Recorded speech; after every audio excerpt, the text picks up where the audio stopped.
श्रोतेहो नमस्ते. आपल्या सर्वांना शुभ दिवस. श्रोतेहो, मदतीच्या आधारावर आयुष्य कधीही जगता येत नसते. नशिबाच्या भरवशावर स्वप्नांची पूर्तता सुद्धा करता येत नसते. पुण्याच्या जमापुंजीवर दुःखांना सुद्धा टाळता येत नसते. आणि पाप्याचं घर म्हणून सुखाला त्याच्या घरी नांदावयास नकार देता येत नाही. श्रोतेहो, सुख आणि दुःख या सर्वांच्या जीवनात वास करून असतं. ते पुण्यवंत किंवा पापी हे कोणीच टाळू शकत नाही. श्रोतेहो, आयुष्य जगताना दुसऱ्याला दुःख न देता ते जगलं. यात जगण्याचा जो खरा आनंद असतोय ना, जे समाधान असतंय ना, ते अन्य मार्गात नसतंय. फक्त एवढाच फरक असतोय. पण श्रोतेहो, तोच फरक माणसाला माणूस बनवत असतोय. नक्की विचार करा. चला, आजही आपल्यासाठी सुंदर विचारांची ही शिदोरी, ही मालिका अशीच पुढे घेऊन आलोय. चला करूया सुरुवात सुंदर विचारांना, सुंदर सुविचारांना.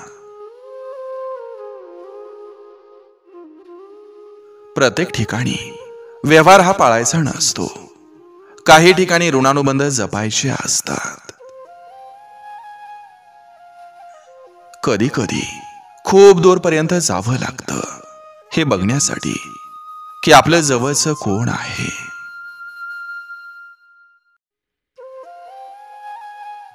अहंकार नेहमी ज्ञानाच्या विरुद्ध असतो. जितका अधिक ज्ञान मिळेल तितका अहंकार कमी होईल.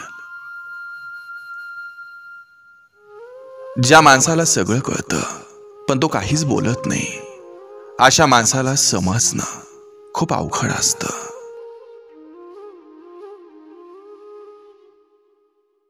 चुकांवर सारखं पांघरून घालत राहिलं की एके दिवशी चुका एवढ्या मोठ्या होतात की पांघरून तोकडं पडतं. एखादी गोष्ट मिळाल्यावर अहंकार बाळगू नका, कारण देणारा आणि घेणारा एकच असतो. कधी कधी माणसाला त्याचा साधा स्वभाव आणि प्रामाणिकपणा खूप महागात पडतो. आपण कधीच कोणाचं वाईट करत नाही, तरीही आपण वाईट होत असतो. प्रवास करा पण कोणाला सांगू नका. खरं प्रेम करा पण कोणाला सांगू नका.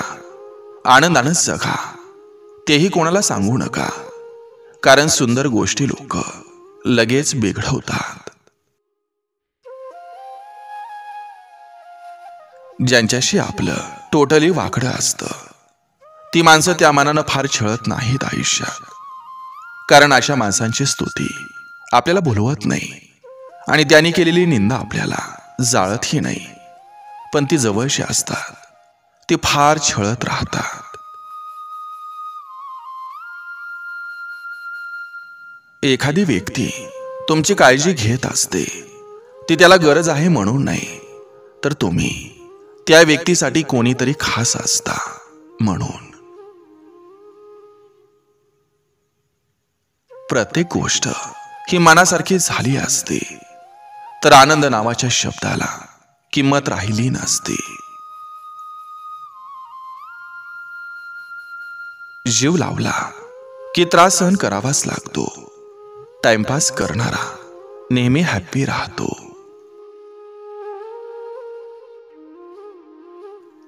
आईला नाराज करणं ही माणसानं केलेली चूक असते. माझा मुलगा सदैव आनंदी राहावा एवढीच आईची भूक असते.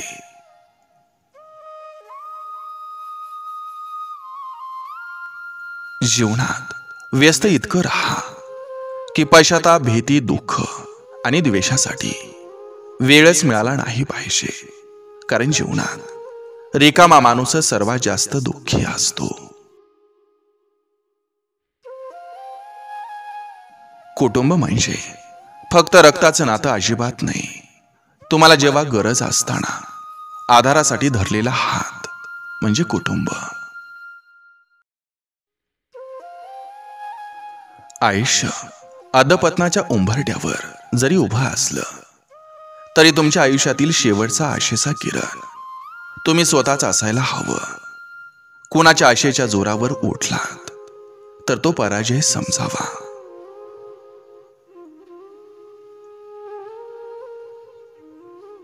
दुसऱ्याचं नुकसान करून कधीच आपलं चांगलं होत नाही. सगळा कर्माचा खेळ आहे. झालेल्या गोष्टींची परतफेड केल्याशिवाय देव सुद्धा स्वर्ग दाखवत नाही. जेव्हा आपली खास व्यक्ती ही सोबत नसते तेव्हा माणसाच्या गर्दीत देखील एकटं वाटतं.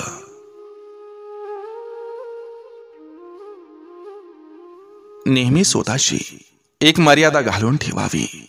ती मर्यादा पार केली की मग तो कोणीही असो त्याला आपल्या आयुष्यातून काढून टाका. गर्व आणि स्वाभिमान यामधील फरक ओळखायला शिका.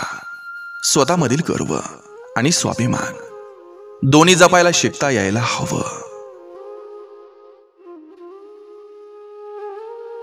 प्रत्येक स्त्री ही सर्व गुण संपन्न असते, पण परिस्थितीमुळं कधी कधी तिला काही निर्णय, काही सवयी या बदलाव्या लागतात आणि मग ती कोणाच्या नजरेमध्ये सर्व गुण संपन्न असूनही ती दिसत नाही. तिथूनच तिला नावं ठेवायला सुरुवात होत असते.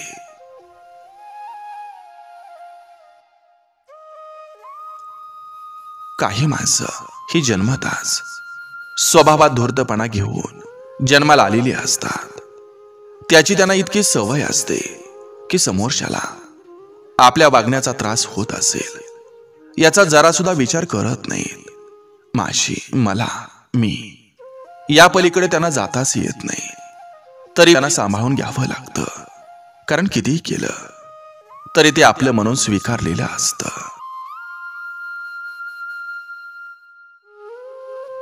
मुळात शरीर हे सुंदर नसतंच. सुंदर असते त्या माणसाची कृती, त्याचे विचार, त्याचे बोलणे, त्याचे वागणे, त्याचे मूल्य आणि त्याचं चारित्र्य.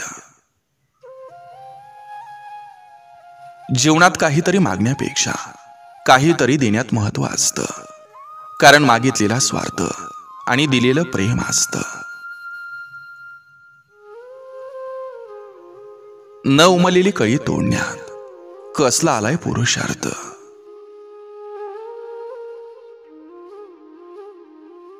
स्त्रीचा आदर करा. ती एक स्त्री आहे म्हणून नाही, तर तुमचं संगोपन एका चांगल्या आईनं केले म्हणून. घेतलेला श्वास जसा सोडून द्यावा लागतो अगदी तसंच न पटणाऱ्या गोष्टीही सोडून द्यायला शिका, म्हणजे आयुष्यात त्रास होत नाही.